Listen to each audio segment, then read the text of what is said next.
Good morning बच्चों। मैं आशा करता हूं कि आप लोग सभी घर पे ठीक होंगे। जब तक ये पेंडेमिक चलती है तब तक हम ऑनलाइन क्लासेस ही लेंगे। नेक्स्ट चैप्टर आता है चैप्टर नंबर 4।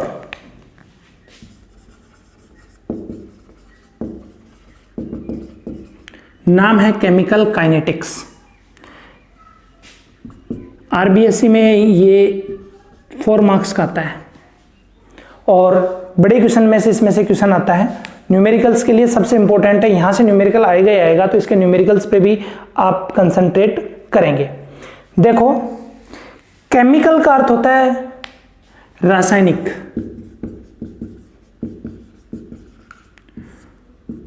और काइनेटिक हिंदी में बोलते हैं बल गतिकी।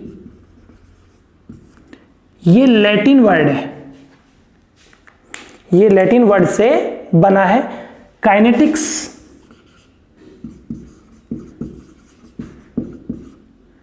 Kinetics are formed by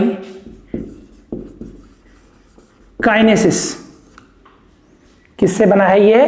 kinesis. और इस काइनेसिस का मीनिंग होता है स्टडी ऑफ स्पीड, गति का अध्ययन, speed of, study of speed, that is meaning of this kinesis. और ये जो काइनेटिक वर्ड है किससे बना है? काइनेसिस से। यानी रसायन विज्ञान की वह शाखा जिसके अंतर्गत हम अभिक्रिया के वेग, मैकेनिज्म आदि का अध्ययन करते हैं, क्या कहलाती है? Chemical kinetics. The branch of chemistry in which study rate of reactions and affecting factor of rate of reactions are studied in chemical kinetics। अब देखो, इंपॉर्टेंट टॉपिक आता है reaction, type of reaction. Reaction 3 प्रकार की होती है। First, very fast reaction, तीव्र अभिक्रिया। ये आयनिक रिएक्शंस होती हैं, जैसे AgNO3 react with NaCl, AgCl plus NaNO3। ये रिएक्शन इतनी फास्ट होती हैं कि इनके रेट ऑफ रिएक्शंस को कैलकुलेट करना पॉसिबल नहीं होता। इस टाइप की जो रिएक्शंस है उसका केमिकल काइनेटिक्स में कोई इंपॉर्टेंस नहीं है। नेक्स्ट, बहुत धीमी,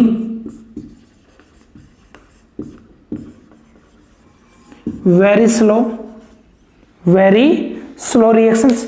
ऐसी रिएक्शंस जो बहुत ज़्यादा टाइम लगाती हैं, जिनको कंप्लीट होने में लाखों सालों का समय लग जाता है, इतनी धीमी होती हैं, ऐसी रिएक्शंस के लिए भी केमिकल काइनेटिक्स का कोई मीनिंग नहीं है। जैसे ग्रेफाइट कन्वर्ट इनटू डायमंड, ठीक है, इसको बहुत टाइम लगता है, बहुत ज़्यादा समय लगता है इसमें।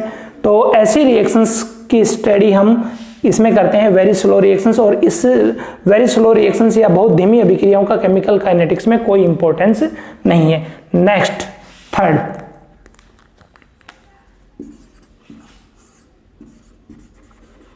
Slow reaction.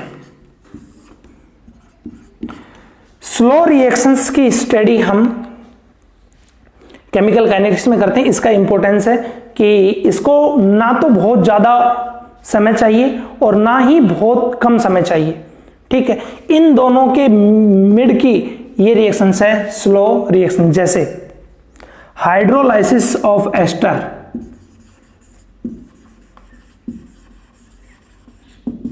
Hydrolysis of Easter,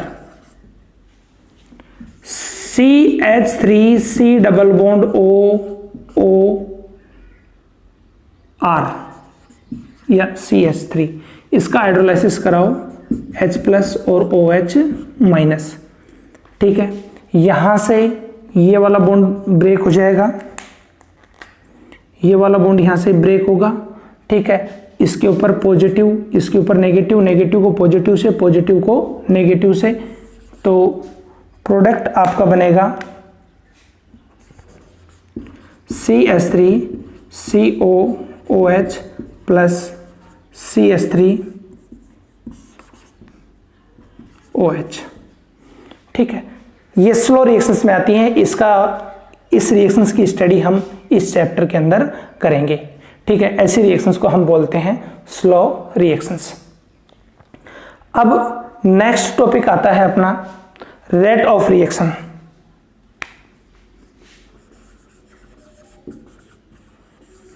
rate of reaction,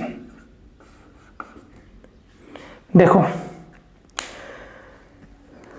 reactions आपने समझा कि रिएक्शंस क्या होती हैं, ठीक है, कि ये तो क्या है रिएक्टेंट और ये क्या है प्रोडक्ट, यानी रिएक्टेंट कन्वर्ट इनटू प्रोडक्ट, ये क्या है रिएक्शन है, ठीक है। अब इस रिएक्टेंट को इस प्रोडक्ट में कन्वर्ट होने के लिए, ठीक है, कितना समय लग रहा है, देखिए इसकी कंसंट्रेशन टाइम के अकॉर्डिंग कम होगी, ठीक है, और इसकी टाइम के अकॉर्डिंग क्या होगी, अधिक होगी, ठीक है। आप इसको इस तरीके से समझो, reactant are convert into product, ठीक है, तो ये रिएक्टेंट प्रोडक्ट में कन्वर्ट हो रहा है, ठीक है। तो इनिशियल कंडीशन में इसकी कंसंट्रेशन 100% है और इसकी क्या है 0 और इसकी 100 है, ठीक है, और टाइम के अकॉर्डिंग ये इसमें चेंज हो रहा है, तो इसकी कंसंट्रेशन में क्या हो रही है कमी और इसकी क्या हो रही है अधिक हो रही है, ठीक है। तो इसी को बोलते हैं हम रेट ऑफ रिएक्शन से। रेट ऑफ रिएक्शन क्या होता है, चेंज इन कंसंट्रेशन, क्या होगा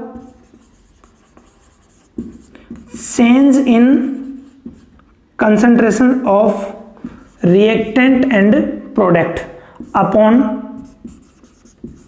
taken time, upon taken time, कि सांद्रता में परिवर्तन किसकी, अभिकारक अणु की, या तो कम होगी या ज्यादा होगी।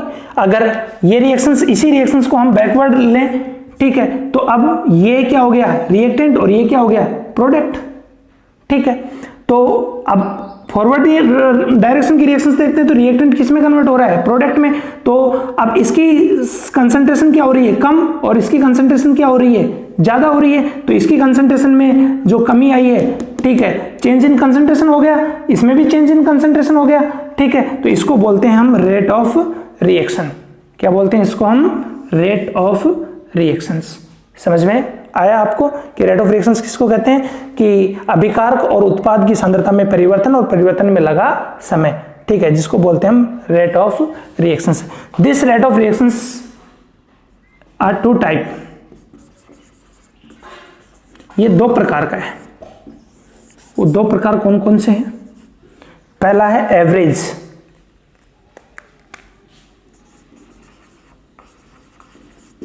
एवरेज औसत, और दूसरा है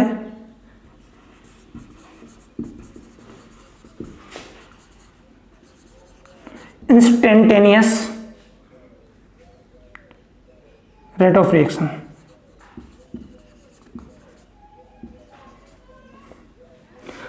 तात्क्षणिक वेग। नेक्स्ट है इसका, एक तो है एवरेज और एक है इंस्टेंटेनियस तात्क्षणिक वेग। अब पहले हम लेते हैं औसत वेग। देखो, R convert into P, R convert into P, ठीक है। एवरेज इसको रिप्रेजेंट करते हैं RAV, ठीक है, एवरेज से। अब देखो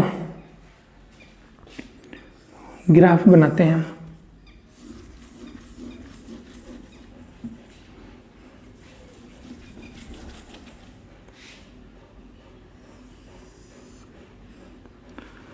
इधर है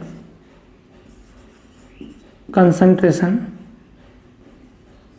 और इधर है टाइम।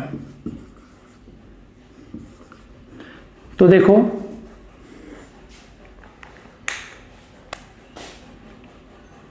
समय के अकॉर्डिंग कंसंट्रेशन में कमी आ रही है, तो ये किसके लिए है? Reactant, or reactant. अब यहां से देखो, अब ये T1 समय, C1,